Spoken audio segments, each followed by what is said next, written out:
here in Louisville for the Final Four. Volleyball season finally winding down. Emily Ehman alongside with me. We've got two exciting matchups tomorrow. Let's start on the Nebraska side. What are you looking out for most between Nebraska and Penn State? Yeah, I think the biggest thing is thinking that, this is the second matchup that we've seen between Nebraska and Penn State. Penn State obviously took the first one in 4 sets at home.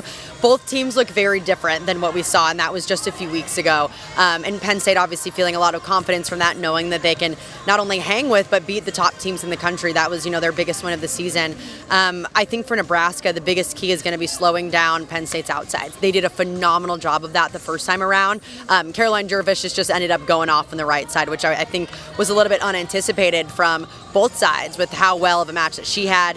So I know Nebraska is obviously going to put a little bit more of a focus on her and not allowing her to do that. But I think just playing defense similar to how they did against Penn State's lefts is going to be key, because Jess Merzick and Cameron Hanna are a phenomenal outside duo for Penn State.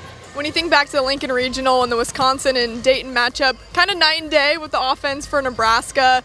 What do you think flipped, and what kind of momentum does this team have coming off that huge Wisconsin sweep? Momentum is so big headed into a tournament, and I think what flipped was just also the rivalry. When Nebraska's playing Wisconsin, now this is a Nebraska team that believes that they can beat Wisconsin every time, and we saw that last year, just that mental flip of, okay, this is a team that has had our number for the last few seasons, and now they feel like they're on top of that. So I think headed into, that big rivalry match with Wisconsin, obviously they made necessary adjustments, and the offense was clicking, but that was one of the best matches that we've seen from Nebraska all year, both offensively, defensively. They were phenomenal defensively. I mean, the amount of blocks they put up, the number of digs that they had, and then they were also able to transition that into offense, which was something that has been a big focus for Nebraska for the last few weeks, is killing balls in transition, and I thought they did a really good job of that. Well, let's flip over to the other side of the bracket. Pitt, Louisville, two more familiar faces with their conference in the ACC. How important is that matchup for each side? What are you keying in on if you're either of those teams? Well, it's fun too, because we have two rivalries on both sides. I mean, Pitt and Louisville have already matched up twice this season. Pitt took Louisville down in 5 in October and then in 4 in November. Both those matches, the way they turned out, were very different, and who they were feeding and what they were doing. And actually talking to both coaches this time around, it's funny, they're talking that they both completely scrapped their game plan and are just starting from scratch because the teams are different and what they've been doing as of late is different. I know one key for Louisville coming in has to be shutting down Olivia Babcock, especially in the back row. She is so terminal back there, and if you can limit her attacking from the backcourt, your team has a fighting chance against a very good Pitt team that's dominant on both sides of the ball. They lead the country in hit percentage, they lead the country in opponent hit percentage. So how can you kind of try to neutralize that? And then on Pitt's side, I think the biggest key is neutralizing Louisville's balance, and a lot of that is shutting down the left sides, and it's become very difficult to do with how good Charity Looper is and how good Anna DeBeer is. And another big thing for Pitt, I think, is just this crowd is going to be absolutely insane. They've had the luxury of already playing here just a few weeks ago, but finding ways to silence the crowd as soon as possible, because I think they also know that Nebraska fans are probably going to be rooting for Louisville as well with Danny Busboom Kelly.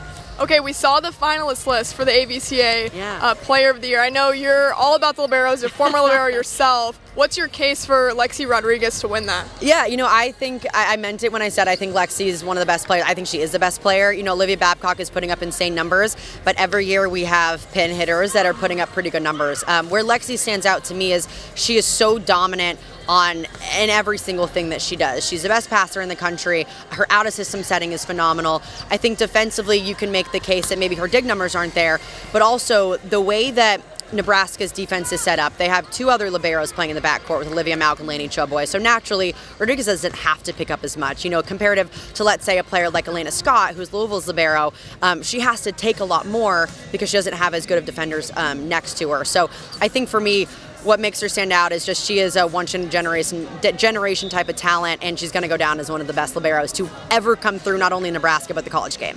I know all of Nebraska agrees with that take, so they're going to love that, Emily.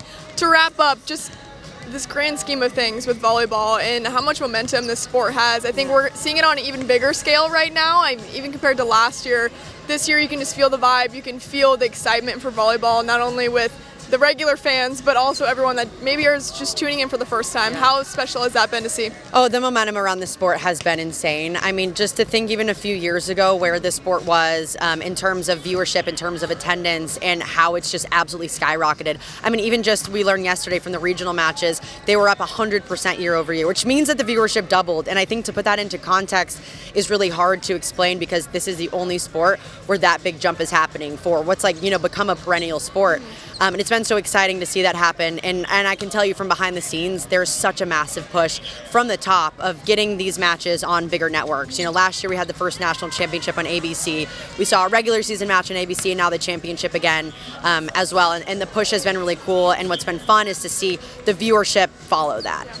Well, you're part of it too, Emily. Thanks so much for the time and have fun this weekend. Yeah, thank you. You too. It's been awesome. I'm excited.